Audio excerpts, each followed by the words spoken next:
মা একটা চিৎকার দিয়া বলবে, আয় তাড়াতাড়ি, আমার বাবায় নাই। বাবায় টেলিফোন করবে, ইমাম সাহেব আমার সন্তান দুনিয়ায় নাই, জানাজা না পড়ায় যাবেন না। ও বাবা, দেখবা তোমার আমার গায়ের গেঞ্জিটা বেলেট দিয়া কেটে কেটে রাখবে। কেউ যাবে দৌড়ায় বাজারে কাফন কেনার জন্য, কেউ যাবে বাঁশবাগানে কবর খনন করার জন্য, কেউ বলবে যাও তাড়াতাড়ি গরম পানি করো গোসল দেওয়াবার জন্য। এরে আল্লাহর বান্দারা, জীবনের শেষ গোসল তোমাকে আমাকে দিয়া সাদা কামনের প্যাকেট বানায় যখন খাটিয়ে উঠায় জানাজার ময়দানে নিবে, জানালা দিয়া মা ডাকবে আর বলবে, আমার বাবার লাশটা তোরা কোথায় নিয়ে যাও? জীবনের শেষবারে আমার একটু দেখায় যে বাবার চেহারাটা দেখি। চোখের পানি ছেড়ে মা কাঁদবে আর বলবে, আমারে আম্মু বলিয়া ডাক দেওয়ার মতো আর কেউ রইল না। আমার সন্তান যখন আমাকে মা বলিয়া ডাকে, আমার কলিজা ঠান্ডা হয়ে যায়।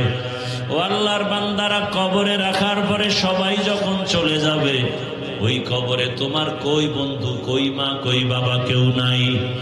এখনো সময় আছে, অন্ধকার কবরে নেক আমল নিয়ে যাও। আল্লাহর কাছে ইবাদতের দরজা খুলিয়া গাইতে থাকো। যদি ইবাদত ছাড়া যাও, কবর কবর থাকবে না রে বাবা, জাহান্নামের আগুনের গর্ত হয়ে যাবে। আল্লাহর কাছে মন খুলে তওবা করো। জীবনে মনের শখে গুনাহ তো কম করো নাই। মনে মনে আল্লাহকে বলো, হে মালিক, জীবনে বহু গুনাহ করে ফেলেছি। মনে চাইছে নামাজ পড়ি নাই, মনে চাইছে দাড়ি রাখি নাই, পর্দা করি নাই। আজকে তওবার নিয়ত করেছি, আর গুনাহ করব না। পর্দার আড়ালের মা বোনেরা, আপনার মতো কত মা কত বোন এখন এই এলাকায় খুঁজলে পাওয়া যাবে, পর্দা করে, নামাজ পড়ে, স্বামীর মাল হেফাজত করে, মোবাইলে সময় নষ্ট করে না। আম্মা জানেন, আপনারা কেন পারবেন না? ও যুবক, তোমার মতো কত যুবক এখনো দেখো র্যাব, আর্মি, পুলিশ, বিডিআরের চাকরি করে, আলেম না, নামাজি অভাব নাই। তোমার মতো যুবক রাস্তায় গাড়ি চালায়, নামাজ পড়ে, বলো তুমি পারো না কেন? তোমার মতো যুবক তাকায় দেখো নদীর মধ্যে মাছ ধরে, নামাজ ছাড়ে না, তুমি কেন পারো না? তোমার মতো যুবক তাকায় দেখো ব্যবসা করে, নামাজি। তোমার মতো যুবক চাকরি করে, নামাজ পড়ে। তোমার মতো যুবক কত চেয়ারম্যান, মেম্বার, এমপি, মন্ত্রী, ওসি, ডিসি, নামাজি। বলো তুমি কেন পারবো না? মনে মনে আমার আল্লাহর কাছে তওবা করো। মরিয়া গেল আর নামাজ ছাড়বা না, দাড়ি কাটবা না, বেপরদায় চলবা না। মা বাবার দোয়া নিয়া, শিক্ষকের দোয়া নিয়া, ওলামায়ে কেরামের দোয়া পরামর্শ নিয়া, নবীজির আদর্শ মানিয়া চলবো। আল্লাহর কাছে মন খুলে যদি তওবা করতে পারো, আমার আল্লাহ তওবার দরজা খুলিয়া মাফ করে দিবেন। তাহলে কিয়ামত পর্যন্ত নবী আর উম্মতকে দাওয়াতের বয়ান দিতে আসবেন না। সবাই একমত? আচ্ছা, নবী আসবেন না, আবু বকর, ওমর, ওসমান, আলী, সাহাবায়ে কেরাম আসবেন? আসবেন না। একমত তো? আচ্ছা, এরপরের সিঁড়িতে আইম্মায়ে কেরাম, আবু হানিফা, ইমাম শাফিঈ, ইমাম বুখারী, ইমাম তিরমিজি, ইমাম মুসলিম, এরা কেউ আসবেন? আচ্ছা, এর পরের সিঁড়ি আউলিয়ায়ে কেরাম, খাজা মাইনুদ্দিন চিশতি, এরপরে কি বলে শাহজালাল, শাহপরান, নিজামুদ্দিন আউলিয়া, বাইজিদ বুস্তামি, আনোয়ার শাহ কাশ্মীরি, বড় বড় বড় বড় আউলিয়া আসবেন। বড় পীর আব্দুল কাদের জিলানী। এখন কি করবেন? দুনিয়াতে খুব খেয়াল করবেন কিন্তু আমার কথাগুলো। আমি এখনো আমার আয়াত হাদিসের বয়ানে ঢুকি নাই, অর্ধেক বয়ানের আগেই হয়ে যাবে। ভালো করে খেয়াল করবেন। দুনিয়াতে শান্তি এবং সম্মান, পরকালে জান্নাত।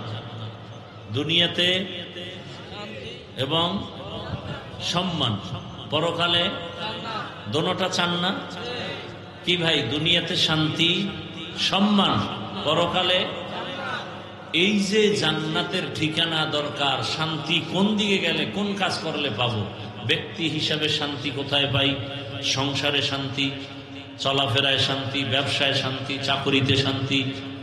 সব শান্তি, কল্যাণ আর জান্নাতের ঠিকানার একমাত্র পথ উলামায়ে কেরাম।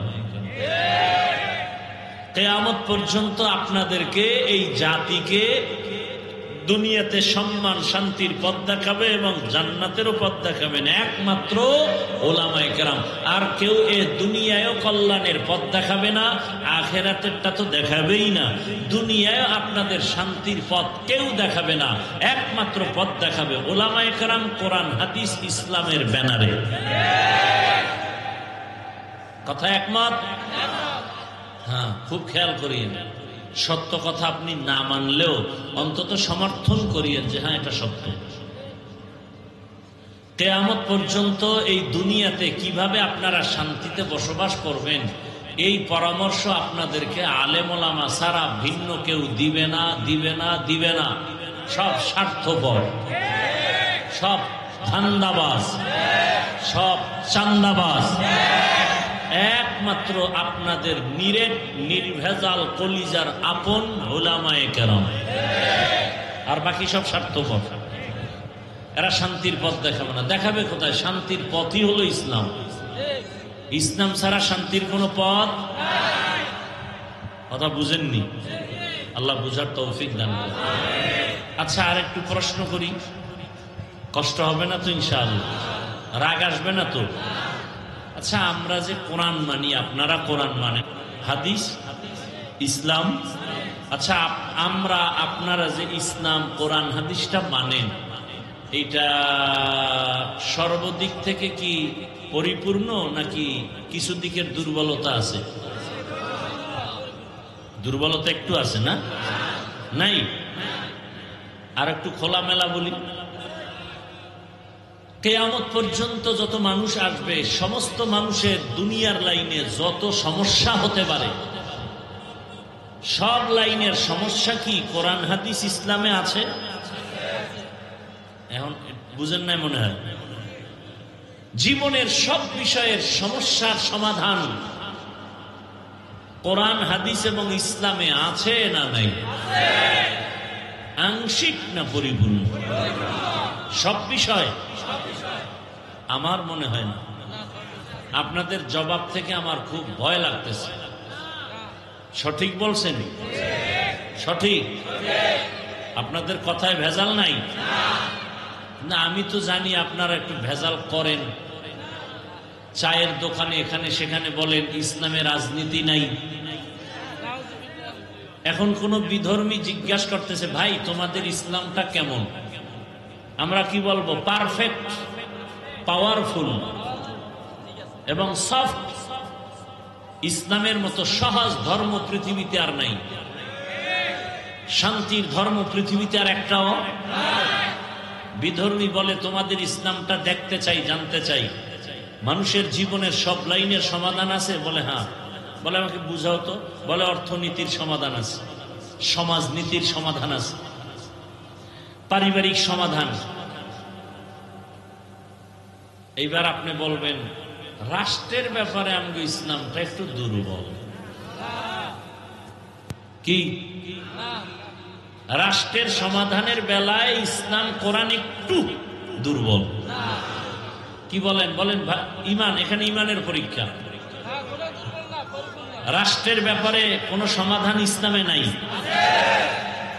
কি যারা বোবার ভূমিকায় আছেন চিন্তা করতেছেন কই যাবেন না কি কইয়া আবার ভেজালে পড়ে। সমাজ রাষ্ট্র সর্বক্ষেত্রে ইসলামের মধ্যে সমাধান আছে। কেন বলেন রাজনীতি নাই? তাহলে আপনার কথার দ্বারা কি বোঝা গেল? ইসলামে সব নীতি আছে, রাষ্ট্রনীতি নাই। তার মানে ইসলাম রাষ্ট্রের ব্যাপারে দুর্বল, কোরআন দুর্বল। এত চাপাবাজি কেন করেন? আল্লাহর ভয় কেন অন্তরে আসে না? শুনেন, এখানে বহু আল্লাহর বান্দা আমরা আছি যারা নামাজ ঠিক মতো পড়ি না। কেউ নাই? আমরা একটু খেয়াল করে বুঝবেন আমার এই শুরুর কথাগুলো।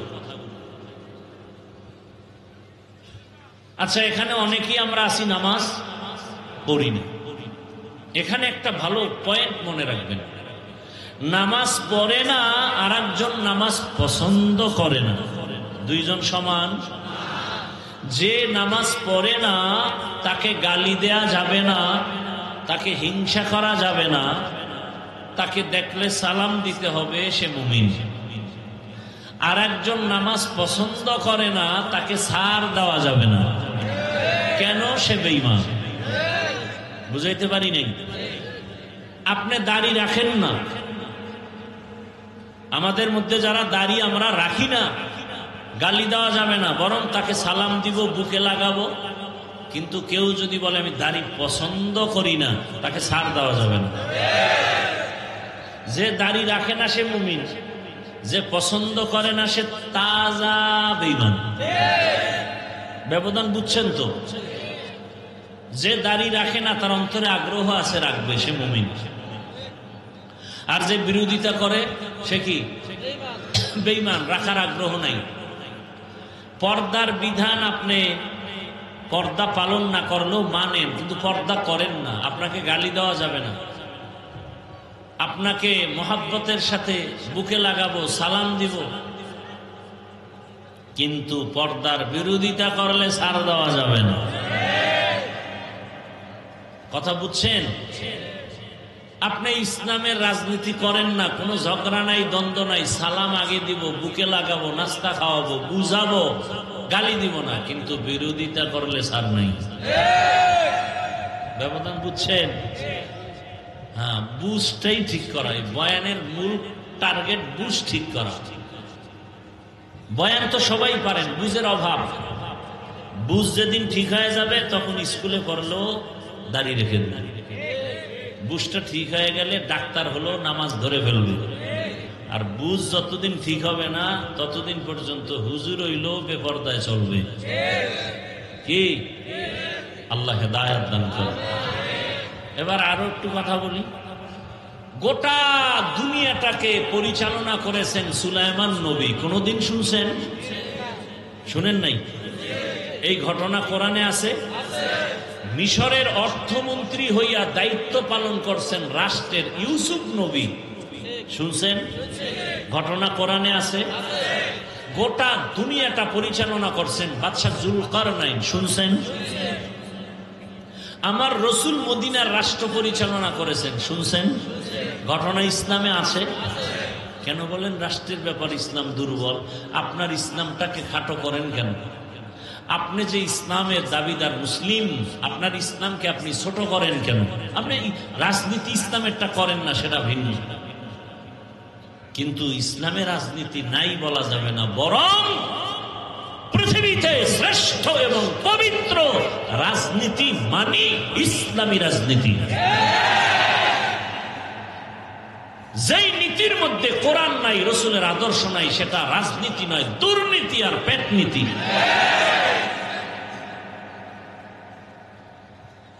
যুবকদের তো আমি ওয়াদা করাইতেছি এখন সব জায়গায়, মাহফিলে, ঢাকা সহ। ও যুবক বাবারা, 200 টাকা খরচ করে ব্যানার বানাও, 2 ফিট 3 ফিট ব্যানারে বড় করে স্লোগান লেখো, পৃথিবীতে শ্রেষ্ঠ রাজনীতি ইসলামী রাজনীতি, আর ইসলামী রাজনীতি পাপ, সব রাজনীতি না পাপ। সব রাজনীতি একমাত্র পবিত্র রাজনীতি ইসলাম। এবং আবার এক ব্যানার বানায় লেখো আর বাজারে বাজারে টানাও, আল্লাহর কসম, এই জমিনে যতদিন পর্যন্ত ইসলাম কায়েম হবে না ততদিন পর্যন্ত চাপাবাজি চলবে, শান্তি কেউ দেখবে না, দেখবে না, দেখবে না। কি চলবে? চাপাবাজি। সব উল্টাই ফেলাম। হ্যাঁ হ্যাঁ। আচ্ছা, যে ব্যক্তি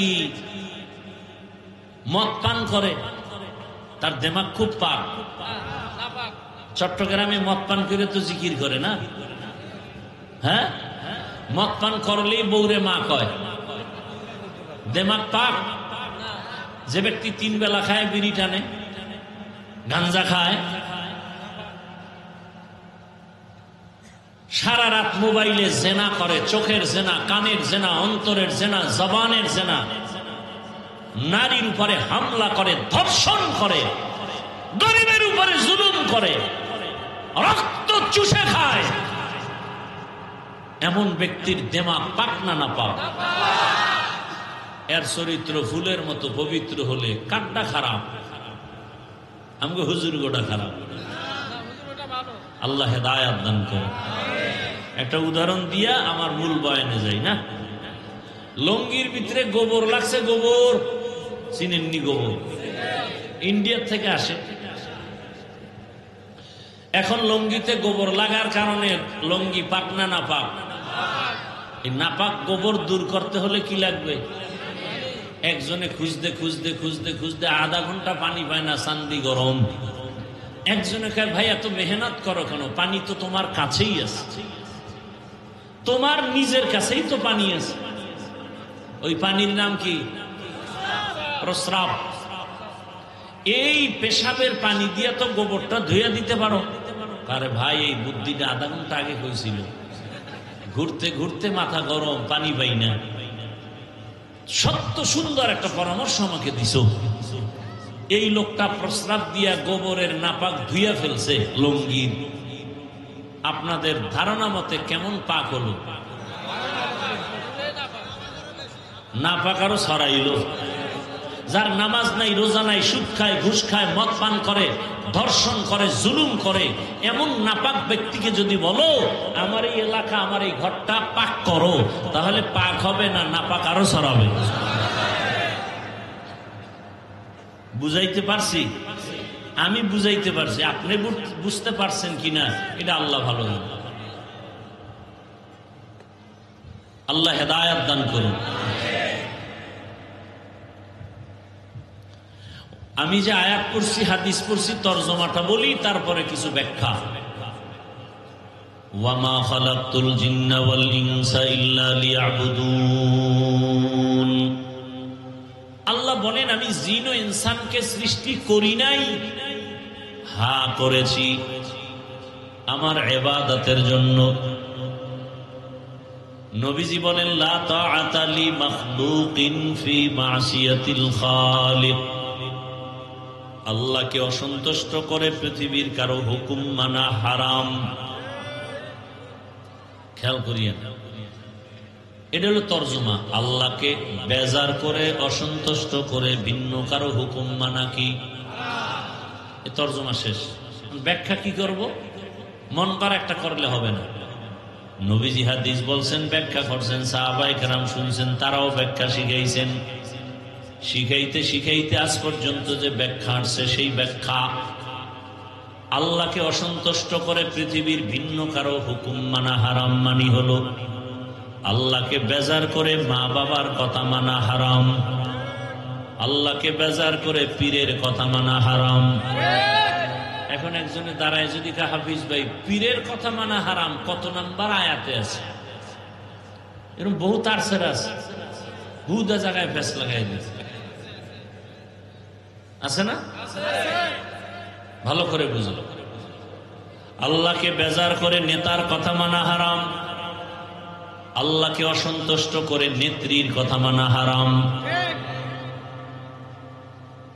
কয়টা কোন হাদিসে আছে? আছে না নাই? দেখতে নারী চলন বাঁকা। আরে আপনার শরীরে রোগ আছে 5টা, ডাক্তারের চেম্বারে যাবেন, ডাক্তার আপনাকে চেক করবে, রক্ত টেস্ট করবে, করার পরে দেখবে আপনার বড় রোগ, আপনার লিভারে সমস্যা, জ্বরও আছে, ঠান্ডাও আছে। 5টা রোগের মধ্যে যেটা আসল রোগ, বড় রোগ, এটাকে আগে ধরবে। অপারেশনের রোগ থাকলে আগে করবে, বাকিগুলো পরে। বুঝেন না কথা? তাহলে ইসলাম কোরআন তো মানুষের ঔষধ। ওয়ানুনাজ্জিলু মিনাল কুরআনি মা হুয়া শিফাউ ওয়া রাহমাতুল লিল মুমিনিন।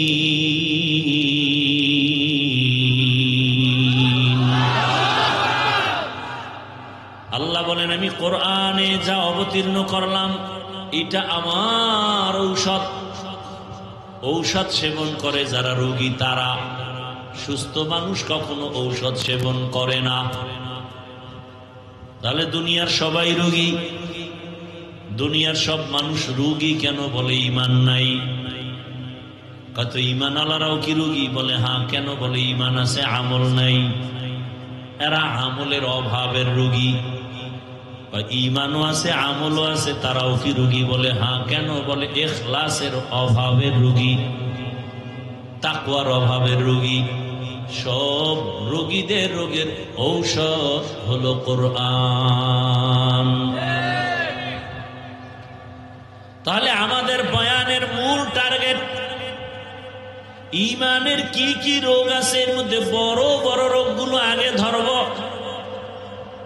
ঈমানের যত রোগ আছে, মিথ্যা বলা রোগ, গালি দেওয়া রোগ, চুরি করা রোগ, ডাকাতি রোগ, এর মধ্যে কিছু রোগ আছে আল্লাহর হক নষ্ট করাও রোগ, বান্দার হক নষ্ট করাও রোগ।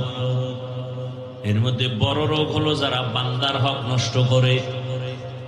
কোরআন হাদিস দিয়ে এটা আগে চিকিৎসা দিতে হবে, ভাই বান্দার হক নষ্ট করবেন না।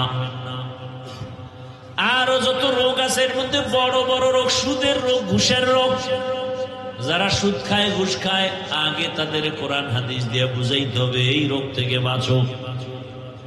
কারণ তোমার সুদের রোগ থাকলে নামাজ হবে না, রোজা হবে না, তেলাওয়াত হবে না, জিকির হবে না, দান সদকা হবে না।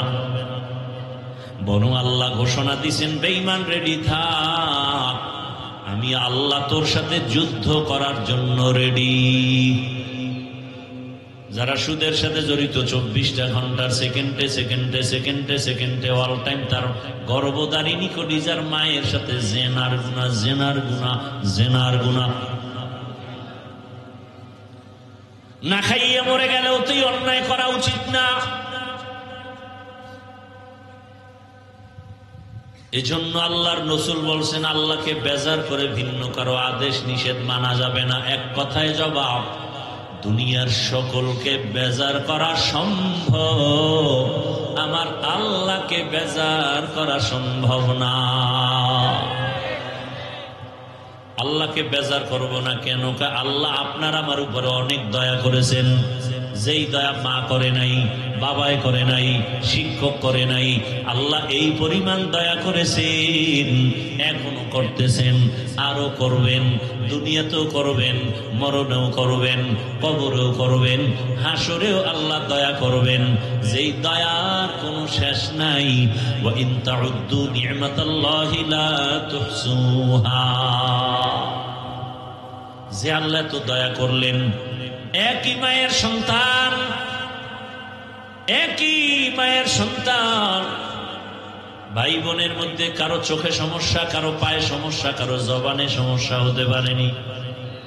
আল্লাহ আপনার দুইটা চক্ষু ভালো রাখছেন, কত দয়া করছেন। সামান্য একটু ঠান্ডা লাগলে, মাথা ব্যথা করলে দোকানদারি আর ভাল লাগে না, ঘুমও আসে না, মাথা গরম। আল্লাহ পাক আপনাকে আমাকে এত সুন্দর দুটো চক্ষু দান করেছেন। যার চক্ষু সমস্যা জিজ্ঞাসা করেন চোখের মূল্য কত। আমি মাঝে মাঝে বলি, আল্লাহরে যারা দেখতে চাও, দুনিয়ায় দেখা যাবে না, তবে ঘেরান পাওয়া যাবে। ওই আল্লাহর ঘেরানটা যদি পাইতে চাও, ঢাকার পঙ্গু হসপিটালে মাঝে মাঝে যাইয়া দেখিও আমার আল্লাহ কেমন। কারো পা রডের সাথে বাঁধা, কত লাইনের মানুষ, আমার আল্লাহ কত দয়া করেছেন। তোমার আমার খেদমতের জন্য সূর্য বানায় দিছেন, আমার গোলামির জন্য পানি দিছেন, বাতাস দিছেন। দুনিয়ার সব আপনার আমার গোলাম, সেই মালিকের কেন বেজার করবা? কিন্তু আমরা সব জানিয়াও ওই মালিকের সহ্য করি না, বরং দুনিয়ার সবাইকে খুশি করতে গিয়ে মালিকের বেজার করি, আবার ফতুয়াও দেয়। কিরে, পর্দা করলে আল্লাহ খুশি, আত্মীয় বেজার, আত্মীয়র মনটা এখন খুশি করি, আল্লাহ যে বেজার হয়েছে পরে তওবা করে নিব। কিন্তু কপাল বড় খারাপ, তওবারও সময় হয় না, আজরাইলের সাথে মোলাকাত। তো কুজাও সুন্নতে আহমদ কুজা বা মুহাম্মদ কৈবুত নিসবতুরা মান আহাব্বা সুন্নতি কওলে রসূল মজদায়ে কা নামাই হাম কুন কবুল। তাহলে আল্লাহকে বেজার করা যাবে? করি তো, বেশি করি। দাড়িটা ফালায় দিলে আমার আল্লাহ বেজার, আত্মীয় খুশি। আত্মীয়র মন রক্ষা করার জন্য জাকাত আল্লাহরে বেজার করে, আবার উল্টা ফতুয়া দেই, দাড়ি না রাখলে অসুবিধা কি? তোর মতো বান্দারে আমার মাওলা জাহান্নামে দিলে অসুবিধা কি? আল্লাহ হেদায়েত দান করেন। আর জোরে বলেন। তাহলে আল্লাহকে বেজার করা যাবে? আল্লাহকে খুশি করিয়া চলাটাই বান্দার কাম। এই যে নামাজ, রোজা, ইবাদত যা করি, সব কিছুর মূল আল্লাহরে খুশি করা। আল্লাহ যদি একটা কাজে খুশি হয়, জিন্দেগি সফল। আর আল্লাহ যদি একটা কাজে বেজার হয়, জিন্দেগি সর্বনাশ। একটা ঘটনা বলছি। আল্লাহ পাকের এক বান্দি জীবন ভর গুনাহ করেছে। গুনাহ এমন কোন গুনাহ নাই করে নাই। বান্দা না বান্দি? এলাকার সবাই জানে নারী বড় খারাপ, এত খারাপ। নিজে গুনাহ শুধু করেই না, এলাকার পরিবেশটাকেও নষ্ট করে ফেলে। এমন নারী নাই? আল্লাহ হেদায়েত দান করুন। বহু পুরুষ নারীর চক্রান্তের শিকার হইয়া দুনিয়াও বরবাদ, আখিরাতও বরবাদ। কয় না না, বরবাদ করবে না, কোরআন মাথায় নিছে তো। কোরআন মাথায় নিয়ে শপথ করেছে। আল্লাহ হেদায়েত দান করুন। ওই আল্লাহর বান্দি জীবন ভর গুনাহ করেছে। একদিন রাস্তা দিয়ে হাঁটতেছে, হঠাৎ করে তাকায় দেখে রাস্তার পাশে একটা কুকুর পানির পিপাসায় কান্না করে। জাহান্নামী নারীটার অন্তরে মায়া লাগছে, মায়া। দৌড়াচ্ছে একটু পানি পান করাবে, কুকুরের মন ঠান্ডা করবে, কলিজা ঠান্ডা করবে। আল্লাহর বান্দি খুঁজতে খুঁজতে কোথায় পানি পাবে, গিয়া দেখে বহুদূর একটু পানির কূপ পেয়েছে। পানির কূপের থেকে পানি উঠাবে, কিন্তু পানি অনেক নিচে, উঠাবার কোনো পাত্র নাই। হঠাৎ মাথায় বুদ্ধি চলে আসছে, ওই জাহান্নামী নারীর পায়ে ছিল চামড়ার মুজা। মুজাটা খুলিয়া পানির মধ্যে ফেলে পানি উঠাবে, দেখে পানি আরো নিচে। মুজায়ও নাগালে আসে না। ওই আল্লাহর বান্দি এখন পেরেশান, কি করি? হঠাৎ আবার বুদ্ধি আসছে। মহিলাদের আবার হঠাৎ বুদ্ধিটা ভালো, যদিও বেশি ব্যাস লাগায়, হঠাৎ বুদ্ধি ভালো, গভীর বুদ্ধি কম। আল্লাহর বান্দির হঠাৎ বুদ্ধি আসলো যে মাথায় আমার একটা বিশাল বড় ওড়না লাগানো। কি লাগানো? মাথায় এক ওড়না। ছোট না বড়? জাহান্নামী নারী মাথায় ওড়না পরে রাস্তায় হাঁটে, তাও বড় ওড়না।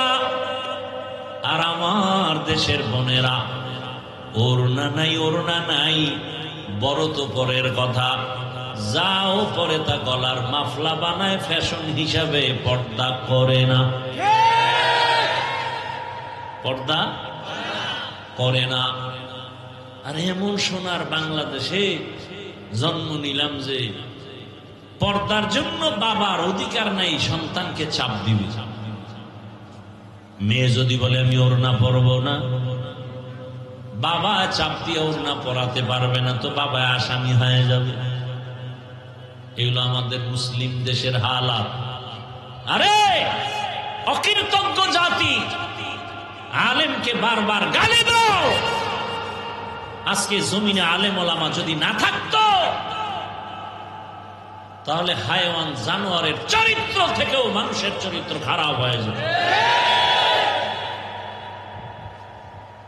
আলেম ওলামা আছে তো এখনো কিছু মানুষ আছে, আর সে আলেমকে খারাপ বলে। কথায় কথায় আলেম খারাপ। আল্লাহ হেদায়াত দান করুন। বরং ওলামায়ে কেরামে জাতির চূড়ান্ত বন্ধু, নিঃস্বার্থ বন্ধু ওলামায়ে কেরাম, আর সবগুলো স্বার্থপর।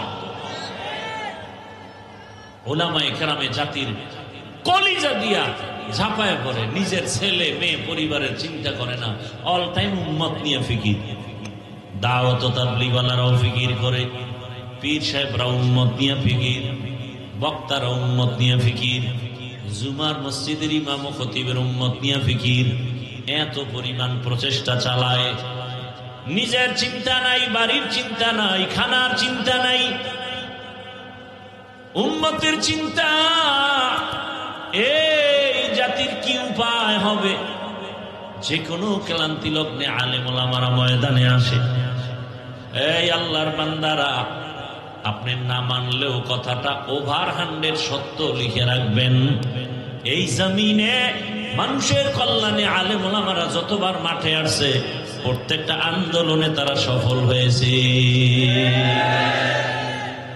কোন নাস্তিক, কোন মুরতাদ, কোন বেঈমান, ইসলামের দুশমনরা সফল হতে পারে নাই। এই কি গোপন কথা? ভারতের মধ্যে 200 বছর ব্রিটিশ শোষণ করে মাদ্রাসা বন্ধ করে দিছে, আলেম ওলামাকে ফাঁসি দিয়া গাছের সাথে লাট ঝুলাই দিছে। কই কোরআনের আওয়াজ বন্ধ হয়ে গেছে? হ্যাঁ, ইতিহাস ভুলে যাবেন না রে বাবা। চোখে আঙ্গুল দিয়ে আমার আল্লাহ দেখায় দিলেন মহামারী করোনা। ইতিহাস মানুষের সাথে বেঈমানি করে না। সেই সময় বাবারে করোনা আক্রান্ত করে ফেলেছে, এত পরিমাণ অবস্থা খারাপ যে স্কুল পর্যন্ত বন্ধ, কলেজ বন্ধ, চাকরি বন্ধ, ব্যবসা বন্ধ, ফ্যাক্টরি বন্ধ, গাড়ি বন্ধ। আপনাদের মনে আছে নি ওই বিপদের মুহূর্তে আল্লাহর কোরআনের একটা মাদ্রাসাও বন্ধ হয় নাই? সত্য কথা স্বীকার করতে কষ্ট লাগে না? কার বরদোয়া যে কপালে লাগছে আল্লাহই জানে। ভাইরা আমার, বাবারে করোনা আক্রান্ত করে ফেললো। শিক্ষিত 2 কুলাঙ্গার সন্তান বাবার কাছে যায় না, করোনা মরার ভয়, ট্রিপল মাস্ক লাগায় বসে আছে। ওই সময় এলাকার গরিবদের টাকা দিয়ে বলে, বাবার লাশটা রাস্তায় ফেলে দাও। লাশটা রাস্তায় নেওয়ার পর ওই লাশ জানাজা হলো না, কুকুর খেলো। কুলাঙ্গার এই শিক্ষিত আর খবর নেয় নেই। বাবার লাশ ওখানে আর দেখলো না, কি হলো? সেই সময় আমার দেশের টুপিওয়ালা আলেম ওলামারা আমার দেশের শত শত করোনার লাশ নিজেদের কাঁধে নিলেন, গোসল করালেন, কাফন পরালেন, জানাজা পড়ায়া কবরে দাফন করেছেন। একজন হুজুরেও করোনায় মরে নাই। মিথ্যা বলছি? কোন হুজুর না খায় মরছে? আল্লাহ চোখের সামনে দেখায় দিলেন। এই দুনিয়ায় ওলামায়ে কেরাম জাতির চূড়ান্ত বন্ধু। আর একটা তাজা উদাহরণ দেই। আরে ওলামায়ে কেরামে জাতির আপনাদের কারো ক্ষতি চায় না, সবাই চায় আপনি ভালো সম্মানে থাকেন, সুস্থ থাকেন, মা বাবার দোয়া আপনার উপর আসুক, আপনার দ্বারা পরিবার শান্তি পাক। এই পরামর্শগুলোই তো ওলামায়ে কেরাম দেন। আপনাদের ক্ষতির কোনো পরামর্শ কোনো আলেম দেন না। তারপরেও কেন আপনি আলেমকে খারাপ বলেন? আমাকে একটা উদাহরণ দিয়ে জবাব দেন। সরকারি যারা চাকরি করে, বেসরকারি যারা চাকরি করে, বলেন জানা থাকলে তাদের ডিউটি প্রতিদিন কত ঘন্টা? বলেন। নিম্নে তাদের বেতন কত? বলেন। 20,000। 8 ঘন্টা ডিউটি, 20,000 টাকা বেতন। আপনাদের অত্র অঞ্চলে যা আপনাদের আশেপাশে যাদের বাড়ির পাশে মসজিদ, ওই মসজিদে যারা ইমামতি করে আলেম ওলামা, তাদের ডিউটি কত ঘন্টা? বলেন। বলেন, সত্য কথা বলেন। 24 ঘন্টা ডিউটি করে, মাসে বেতন কত দেন? শহর এলাকায় 10,000, 12,000, গ্রামে 5,000, 4,000, 6 মাস বাকি। এরপরও কোনো আলেম কাউকে গালি দেয় না, বরং ইমাম এত নরম ভাবে থাকে। রিক্সার ড্রাইভারেরাও কেমন যেন রিমান্ডের মতো ব্যবহার করে। জহুরের নামাজে নাই, রিক্সাওয়ালা কই হুজুর জহুরে ছিলেন না, গেছিলেন কই? ইমাম সাহেব কয় কে তুমি? আমি রিক্সা চালাই। কয় এত ভাবার কেন? কয় 5 টাকা বেতন দেই। এরকম বেয়াদব আছে না নাই? সভাপতি দেয় 100 টাকা, সেক্রেটারি সভাপতির থেকে আরো ধনী। আপনি কত দেন? আমি দেই মাত্র 50। কেন? সভাপতির থেকে আপনি ধনী। কয় বেশি দিলে সভাপতির থেকে বেশি দাও, বেয়াদবি। এই জন্য মাত্র 150 টাকা বেতন দেয়। এই যে এরপরও কোনোদিন ইমাম সাহেব রাগ করে নাই, জুমায় বলে নাই যে বেতনের স্কেল বাড়াও, 1 তারিখের মধ্যে বেতন দাও, না হয় আসর থেকে সূরাগুলো উল্টা পড়া হবে। বলছে? বলে নাই। বরং এত রিমান্ডে রাখার পর সব ইমাম আলেমরা দোয়া করে, আল্লাহ এলাকায় শান্তি দাও, অসুস্থ রোগীরে সুস্থ বানাও, ব্যবসায় বরকত দাও, কবরওয়ালাদের জান্নাত দাও। ঠিক নেই? এর পরেও যারা বলে হুজুর খারাপ, আমি বলি তোমার রক্ত খারাপ, রক্ত খারাপ, তোমার রক্ত বড় খারাপ।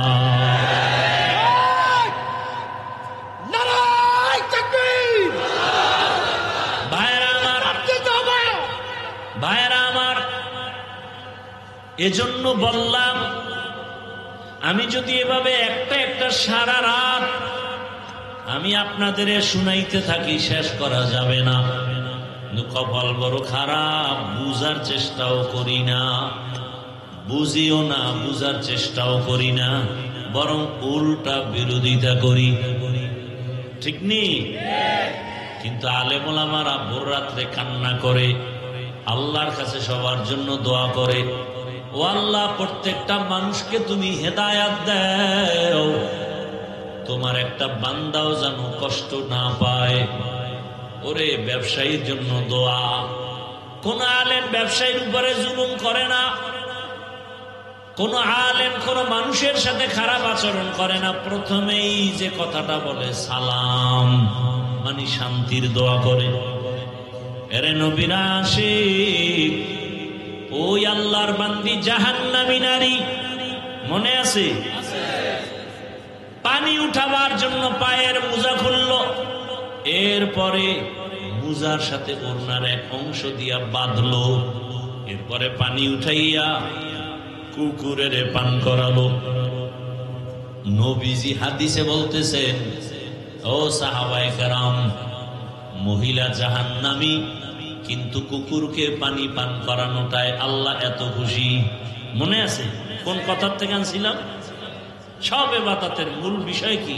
আল্লাহরে খুশি করা। ওই জাহান্নামী নারী কুকুরকে পানি পান করানোটা ফরজ না ওয়াজিব না? ও যদি হেঁটে যাইতো কিছুই করার ছিল না, কিন্তু আমার মালিকের কাছে বড় মজা লাগছে, পছন্দ হয়েছে, আমার মালিক বড় খুশি। নবীজি বলেন সাথে সাথে গাইবি আওয়াজ, গাইবের থেকে আওয়াজ আসছে, ও নারী, কুকুরকে পানি পান করানোর কারণে তোমার জীবনের সব গুনাহগুলো মাফ হয়েছে। আতিনা ফি দারে দুনিয়া না হাসান, আতিনা ফি দারে আকবা না হাসান, ইয়া গিয়াসাল মুস্তাগীসি নাহদিনা ইফতিখারা বিল উলুমি ওয়াল গিনা। हर गोरी देने को तू तैयार है, जो न मांगे उससे तू बेजार है। সব ইবাদতের মাকসাদ হলো আল্লাহরে খুশি করা। কি?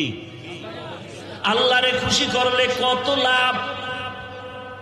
ওই যে আমরা হজে যাই, হজে যায় হাজিরা, ওই মিনায় যাইয়া পাথর মারে, পাথর মারেনি?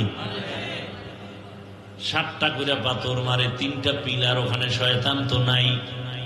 কিন্তু ইসমাইল নবী পাথর মারছেন, ইব্রাহিম নবী মারছেন, এই জন্য আল্লাহর কাছে মজা লাগছে।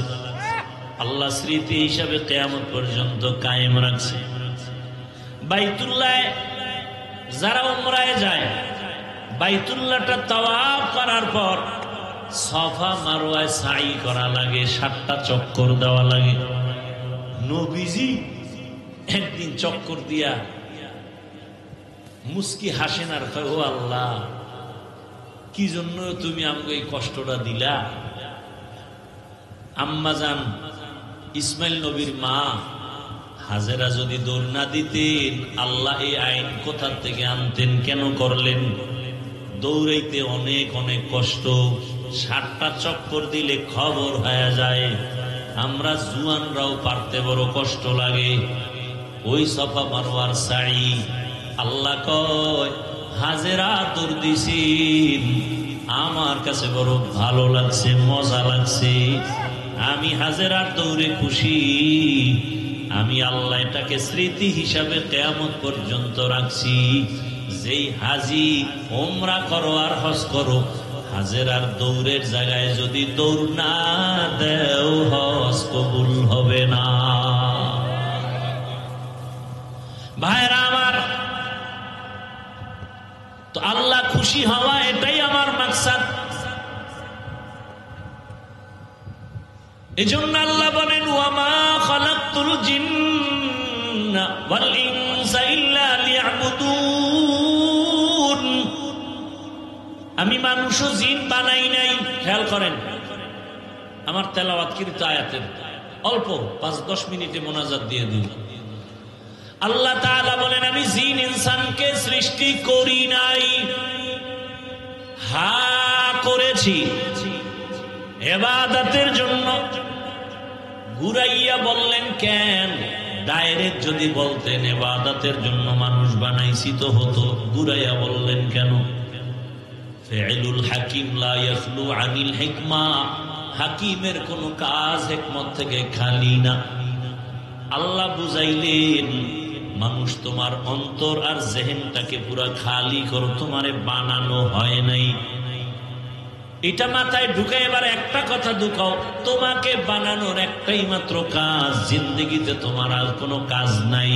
ওই কাজের নাম হলো ইবাদত। এখানে আর একটু ব্যাখ্যা, ওয়ামা খালাকতুল জিন্না ওয়াল ইনসা ইল্লা লিয়াবুদুন। এখানে অধিকাংশ মুফাসসিরিনে কেরাম ইবাদতের ব্যাখ্যা করেছেন লিয়ারিফুন। আরাফা ইয়ারিফু থেকে মারিফত। মারিফত মানে আল্লাহর পরিচয় লাভ করা। তাহলে আল্লাহ কি বলেন? আয়াতের অর্থ কি? ওয়ামা খালাকতুল জিন্না ওয়াল ইনসা ইল্লা লিয়ারিফুন।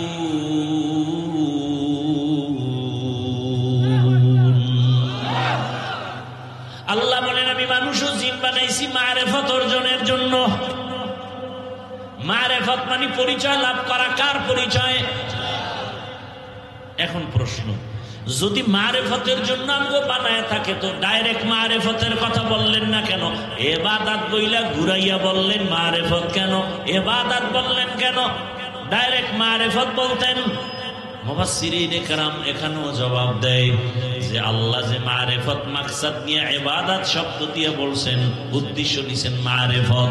কারণ হলো মারিফতের দরজা বান্দা ইবাদত ছাড়া খুলবে না। শরীয়তরা মুকদ্দম দারে আকনু মারিফত আজ শরীয়ত। শরীয়ত নিস্তে বেরু শরীয়ত হো তরিকত হো তমামি হकीकत में মুহাম্মদ কি গোলামি। তাহলে মারিফত অর্জনের জন্য কি লাগবে? ইবাদত ছাড়া মারিফত হবে না।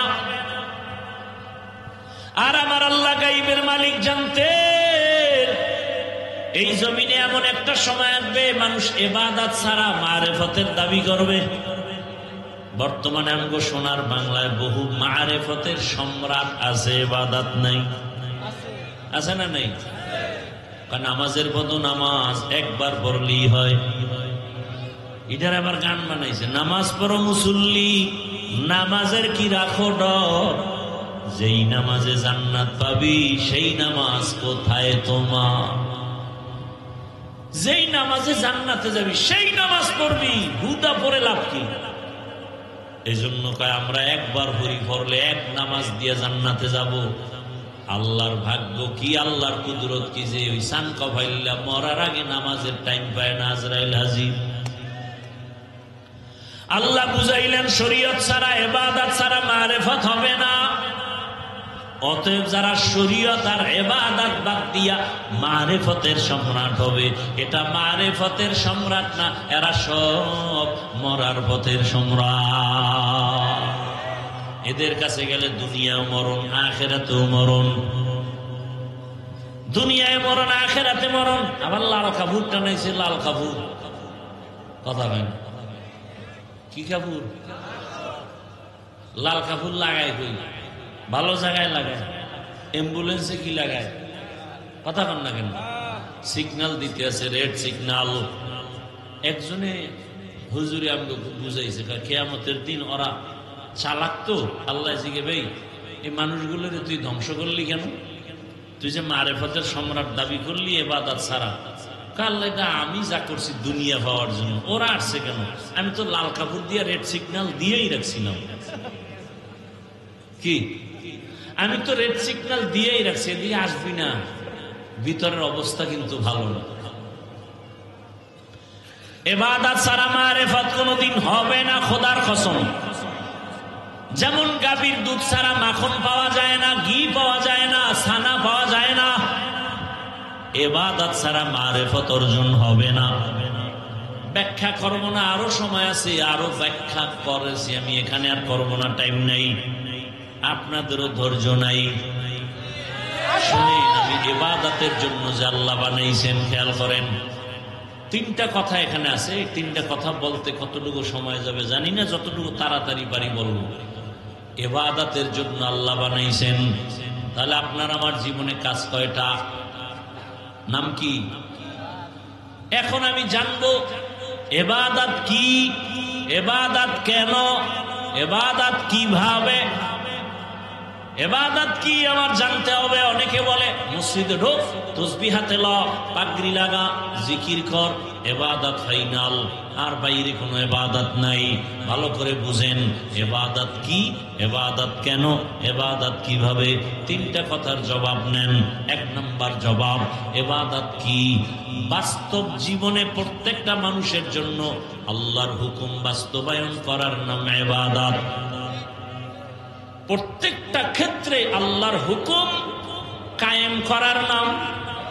এবার আমাকে বলেন, আল্লাহর হুকুম নাই এমন কি কাজ আছে? কি?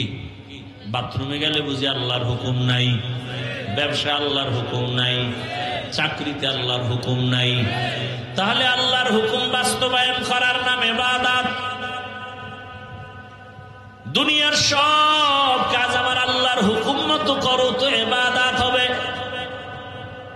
জীবনে আল্লাহর হুকুম বাস্তবায়ন করার নাম ইবাদত। দ্বিতীয় প্রশ্ন হলো, ইবাদত কেন করব? ইবাদত করব কেন? এক নাম্বার উদ্দেশ্য, আমার রবের সাথে হবে মুলাকাত, আর আমরা পুরস্কার হিসাবে পাবো জান্নাত।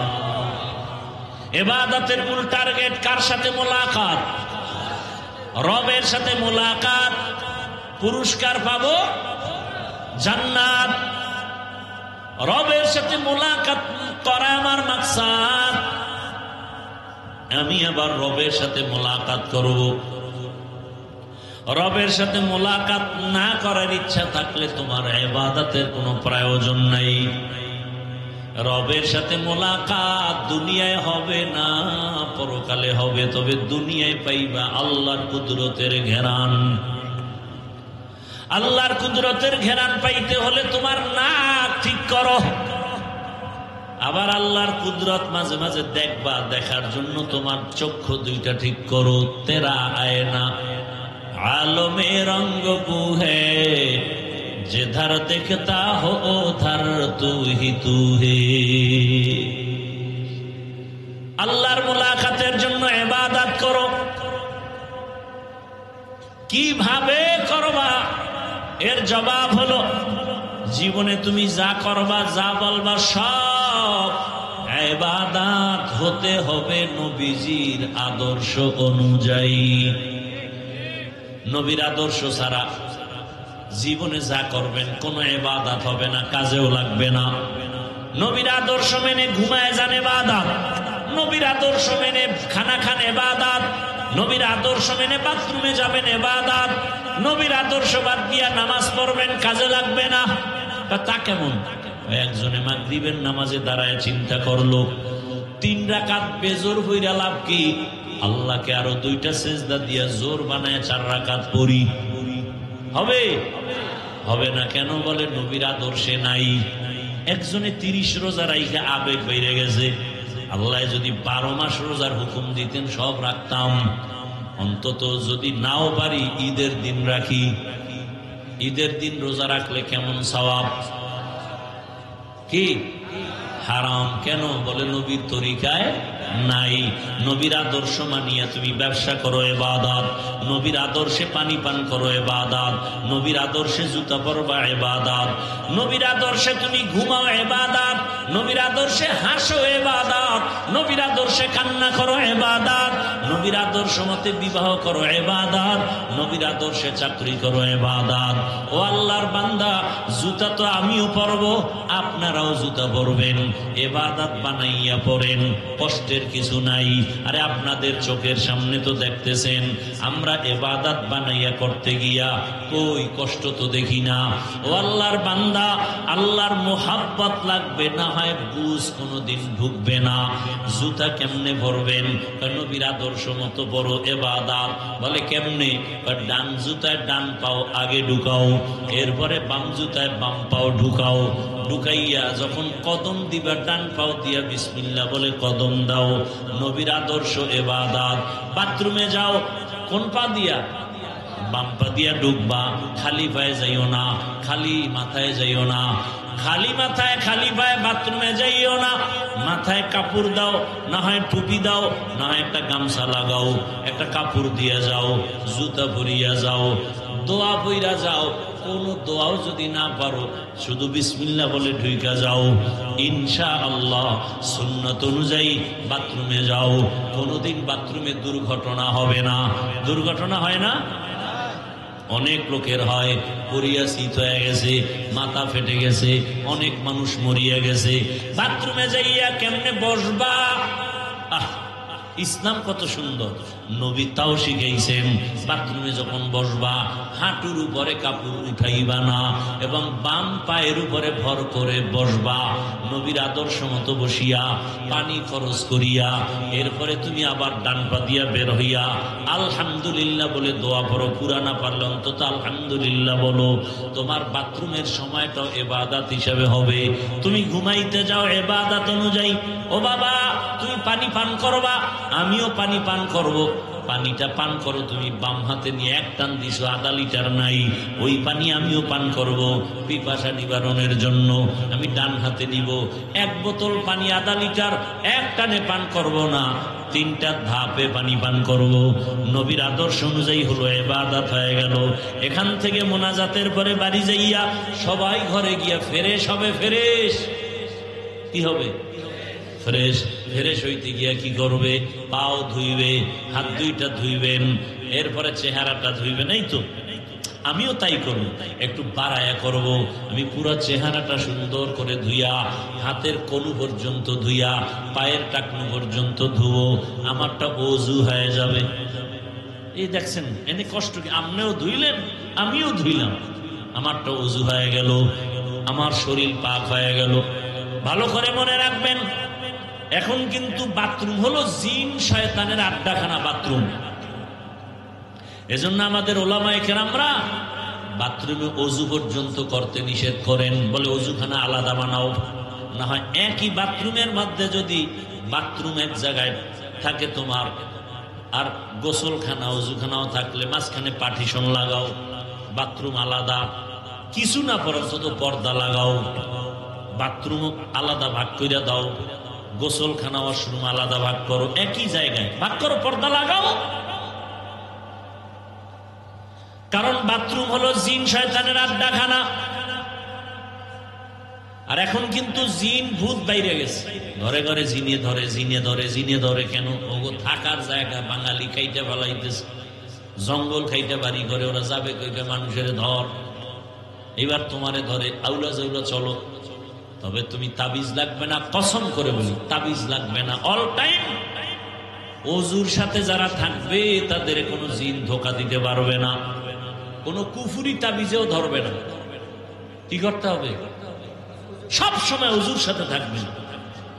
আর ওযু করিয়া, ওযুর দোয়া আছে না, দোয়া পড়বেন, কালেমায়ে শাহাদাত পড়বেন। এরপরে পারলে একবার দরুদে ইব্রাহিমি পড়বেন, পড়িয়া দরুদে ইব্রাহিমি পইরা দোনো হাতের তালুতে ফু দিবেন, ফু দিয়া চেহারার উপরে ঘুরায় নিবেন, অনেক বরকত পাবেন। বললাম না এখানে সবাকে, মানবেন না হুদাও বইলে লাভ কি? ভাইরা আমার, নামাজ পড়ে না, হে ওযু করবো কিন্তু, এ তো বাসায় যাই ফেরে শুরু আলগি দিয়ে ঘুমায় থাকে। ভাইরা আমার, ইবাদত নবীর আদর্শ মতো করো, হাসি দাও নবীর আদর্শে। নবীর আদর্শের হাসা বুঝুনি যুবকরা? মোবাইল খুলে লাইভে খালি হাসবি তোর প্রেমিকার সাথে, মায়ের সাথে হাসি দাও ইবাদত, বাবার সাথে হাসি মুখে কথা বলো ইবাদত। এরে আল্লাহর গোলাম, যারা বিবাহ করছেন স্ত্রীর সাথে হাসি মুখে কথা বলবেন ইবাদত। টাইম কই? মোবাইল চালাইই তো ঘুমানোর টাইম পাই না। আল্লাহর ইবাদতের মাকসাদ আমার মালিকের মুলাকাত। ও আমার কলিজার যুবক, কয়দিন আর দুনিয়াতে বাঁচবারে বাবা? এতক্ষণ চিল্লাইয়া যে বয়ান করি, একবারও বলি নাই সবাই আমার মতো টুপি লাগাও, দাড়ি লাগায় হুজুর হইয়া কওমি মাদ্রাসায় যাও, বলছি? একবারও বলি না তাবলিগে যেতেই হবে, না হয় জাহান্নাম। একবারও বলি নাই তুমি পীরের কাছে যাও, না হয় জাহান্নাম। সারা বাংলাদেশের যুবকদের বলি, বাবারা তুমি স্কুলে পড়ো, কলেজে পড়ো, চাকরি করো, ব্যবসা করো, বাধা নাই। তবে ওখানে থাইকা তুমি ডাক্তার হও, ইঞ্জিনিয়ার হও, প্রফেসর হও, এসপি হও, ডিসি হও, তবে একটা ছোট দাবি, বাবা বেয়াদব হইও না। ডাক্তার হয়ে যদি বেয়াদব হও, তাসলিমার মতো জুতা খেয়ে দেশ থেকে পালাতে হবে। এমন সান কপাল যে মরার পরে লাশটাও জমিনে আসার নিশ্চয়তা নাই। ডাক্তার হও, বেয়াদব হয় না। ইঞ্জিনিয়ার হও, বেয়াদব হয় না। প্রফেসর হও, বেয়াদব হয় না। ওই ঢাকা কলেজের প্রফেসর আহমদ শরীফ কত বড় গাদ্দারি করে মরলো, কবরও কপালে জুটে নাই, কবর হয় নাই। ও আল্লাহর বান্দারা,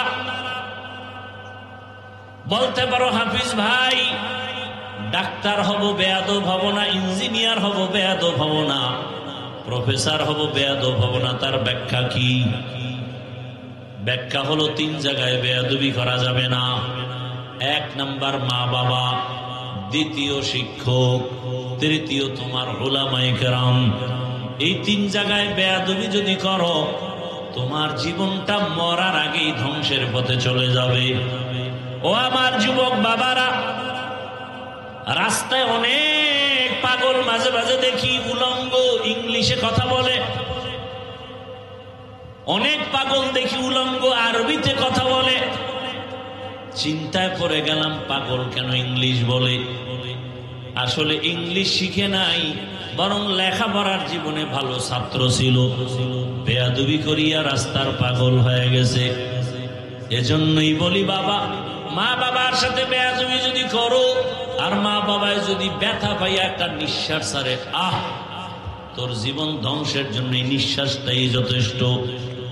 শিক্ষক যদি নিঃশ্বাস পেলে জীবন ধ্বংস, ওলামায়ে কেরাম যদি তোমার আচরণে কষ্ট পায় একটা নিঃশ্বাস পেলে তোমার জীবন শেষ, মরার আগে ধ্বংস শুরু হয়ে যাবে। এরে নবীর উম্মতের দল, ওই মা বাবার দোয়া নিয়া, শিক্ষকের দোয়া নিয়া, ওলামায়ে কেরামের দোয়া নিয়া নবীর আদর্শ মেনে সামনে আগাও। কয়দিন আর দুনিয়ায় বাঁচবা, মনের শখ লাগায় তো গুনাহ কম করো নাই। মনে চাইছে দাড়ি রাখবা না রাখো নাই, মনে চাইছে নামাজ পড়বা না পড়ো নাই, মনে চাইছে পার্কে পার্কে দৌড়াবা দৌড়াইছো, মনে চাইছে সারা রাত মোবাইলে গুনাহ করবা করেছো। কিন্তু জানো না কোন দিন আজরাইল আসবে। কয়েকদিন আগে না তোমরা দেখছো ফেসবুকে তোমরা চালাও, বিদেশ থেকে টাকা স্বর্ণের অলংকার নিয়ে আসছে দেশে। এয়ারপোর্টে নামার পরে সন্তান পরিবারেরা গাড়িতে নিয়ে আসলো, বাড়ি যাওয়ার আগে আগে গাড়িটা পানির মধ্যে পড়ে গেছে, সন্তানও মরে গেল, স্ত্রীও মারা গেল। লোকটা টাকা স্বর্ণ নিয়ে কাঁদে। মানুষ বিবাহ করিয়া খাইয়া না খাইয়া থাকলেও একসাথে থাকলে একটা আনন্দ। আমি টাকার লোভে চলে গেলাম বিদেশ, অনেক বছর পরে আসছি, টাকা নিয়ে আসছি আনন্দ করে আবার যাব, কিন্তু আমার কপাল এত কেন খারাপ যে আমার নিজের হাতে আমার সন্তানটা মরে গেল, আমার চোখের সামনে স্ত্রী মরে গেল। এই জীবন দিয়ে কি লাভ হবে? কয়েক বছর আগে এই বাংলাদেশে পুরা দেশের মধ্যে একটা রাতের বেলা তুফান হয়েছিল, নাম দিয়েছিল চিত্রাং। চিত্রাং নামের তুফান যখন শুরু হলো, 8 বছর পর একটা যুবক ছেলে আসছে বাড়িতে, ডুপ্লেক্স একটা বিল্ডিং করছে, আগামী শুক্রবার বিল্ডিং উঠবে, দোয়া করাবে, হুজুরদেরও দাওয়াত দিছে। মাত্র 2-3 দিন বাকি। বিল্ডিং এর পাশে মিস্ত্রি ডবল দিয়ে ওভার ডিউটি করায় কাজ শেষ করতেছে। রাতের বেলা পাশে একটা টিনের ঘর, টিনের ঘরের মধ্যে একটা চৌকি, চৌকির উপরে স্ত্রী, মাঝখানে একটা বাচ্চা আর স্বামী, এই যুবক, এই 3 জন ঘুমাচ্ছিল। আগামী শুক্রবার বিল্ডিং উঠবে, 8 বছরের সব কামাই বুঝি বিল্ডিং এর ভেতরে। রাতের চিত্রাং নামের তুফানে এমন একটা বড় গাছ, কুমিল্লা জেলার এক থানার ঘটনা, এমন ভাবে পড়ছে 3 জনের বুকে আইসা চাপ লাগছে, জায়গায় 3 জন মারা গেল। পত্রিকায় চলে আসছে। দুনিয়া বড় কঠিন। আজকে তুমি সুস্থভাবে বয়ান শুনো, আগামীকাল আল্লাহ না করুন বুঝাবার জন্য বলি, যদি খবর হয়ে যায় ঘুমের মধ্যে তুমি আমি নাই, মা একটা চিৎকার দিয়া বলবে, আয় তাড়াতাড়ি, আমার বাবায় নাই। বাবায় টেলিফোন করবে, ইমাম সাহেব আমার সন্তান দুনিয়ায় নাই, জানাজা না পড়ায় যাবেন না। ও বাবা, দেখবা তোমার আমার গায়ের গেঞ্জিটা বেলেট দিয়া কেটে কেটে রাখবে। কেউ যাবে দৌড়ায় বাজারে কাফন কেনার জন্য, কেউ যাবে বাঁশবাগানে কবর খনন করার জন্য, কেউ বলবে যাও তাড়াতাড়ি গরম পানি করো গোসল দেওয়াবার জন্য। এরে আল্লাহর বান্দারা, জীবনের শেষ গোসল তোমাকে আমাকে দিয়া সাদা কামনের প্যাকেট বানায় যখন খাটিয়ে উঠায় জানাজার ময়দানে নিবে, জানালা দিয়া মা ডাকবে আর বলবে, আমার বাবার লাশটা তোরা কোথায় নিয়ে যাও? জীবনের শেষবারে আমার একটু দেখায় যে বাবার চেহারাটা দেখি। চোখের পানি ছেড়ে মা কাঁদবে আর বলবে, আমারে আম্মু বলিয়া ডাক দেওয়ার মতো আর কেউ রইল না। আমার সন্তান যখন আমাকে মা বলিয়া ডাকে, আমার কলিজা ঠান্ডা হয়ে যায়। ও আল্লাহর বান্দারা, কবরে রাখার পরে সবাই যখন চলে যাবে, ওই কবরে তোমার কই বন্ধু, কই মা, কই বাবা কেউ নাই। এখনো সময় আছে, অন্ধকার কবরে নেক আমল নিয়ে যাও, আল্লাহর কাছে ইবাদতের দরজা খুলিয়া গাইতে থাকো। যদি ইবাদত ছাড়া যাও, কবর কবর থাকবে না রে বাবা, জাহান্নামের আগুনের গর্ত হয়ে যাবে। আল্লাহর কাছে মন খুলে তওবা করো। জীবনে মনের শখে গুনাহ তো কম করো নাই। মনে মনে আল্লাহকে বলো, হে মালিক, জীবনে বহু গুনাহ করে ফেলেছি, মনে চাইছে নামাজ পড়ি নাই, মনে চাইছে দাড়ি রাখি নাই, পর্দা করি নাই। আজকে তওবার নিয়ত করেছি আর গুনাহ করব না। পর্দার আড়ালের মা বোনেরা, আপনার মতো কত মা কত বোন এখন এই এলাকায় খুঁজলে পাওয়া যাবে, পর্দা করে নামাজ পড়ে, স্বামীর মাল হেফাজত করে, মোবাইলে সময় নষ্ট করে না। আম্মা জানেন আপনারা কেন পারবেন না? ও যুবক, তোমার মতো কত যুবক এখনো দেখো র্যাব, আর্মি, পুলিশ, বিডিআরের চাকরি করে, আলেম না, নামাজি অভাব নাই। তোমার মতো যুবক রাস্তায় গাড়ি চালায়, নামাজ পড়ে, বলো তুমি পারো না কেন? তোমার মতো যুবক তাকায় দেখো নদীর মধ্যে মাছ ধরে, নামাজ ছাড়ে না, তুমি কেন পারো না? তোমার মতো যুবক তাকায় দেখো ব্যবসা করে, নামাজি। তোমার মতো যুবক চাকরি করে, নামাজ পড়ে। তোমার মতো যুবক কত চেয়ারম্যান, মেম্বার, এমপি, মন্ত্রী, ওসি, ডিসি, নামাজি, বলো তুমি কেন পারবো না? মনে মনে আমার আল্লাহর কাছে তওবা করো, মরিয়া গেল আর নামাজ ছাড়বা না, দাড়ি কাটবা না, বেপরদায় চলবা না। মা বাবার দোয়া নিয়া, শিক্ষকের দোয়া নিয়া, ওলামায়ে কেরামের দোয়া পরামর্শ নিয়া, নবীজির আদর্শ মানিয়া চলবো। আল্লাহর কাছে মন খুলে যদি তওবা করতে পারো, আমার আল্লাহ তওবার দরজা খুলিয়া মাফ করে দিবেন। আল্লাহ তওবাওয়ালা জিন্দেগি দান করেন, গুনাহমুক্ত জীবন দান করেন। আলহামদুলিল্লাহি রাব্বিল আলামিন, ওয়াসসালাতু ওয়াসসালামু আলা সাইয়্যিদিল আমবিয়া ওয়াল মুরসালিন ওয়া আলা আলিহি ওয়া আসহাবিহি আজমাইন। ইয়া আরহামার রাহিমিন, ইয়া আরহামার রাহিমিন, রাব্বিরহামহুমা কামা রাব্বায়ানি সগীরা। আল্লাহুম্মা ইন্নাকা আফুউন কারীম তুহিব্বুল আফওয়া ফা'ফু আন্না। আল্লাহুম্মা ইন্না নাসআলুকা রিযাকা ওয়াল জান্নাহ ওয়া নাউযু বিকা মিন সাখাতিকা ওয়ান নার।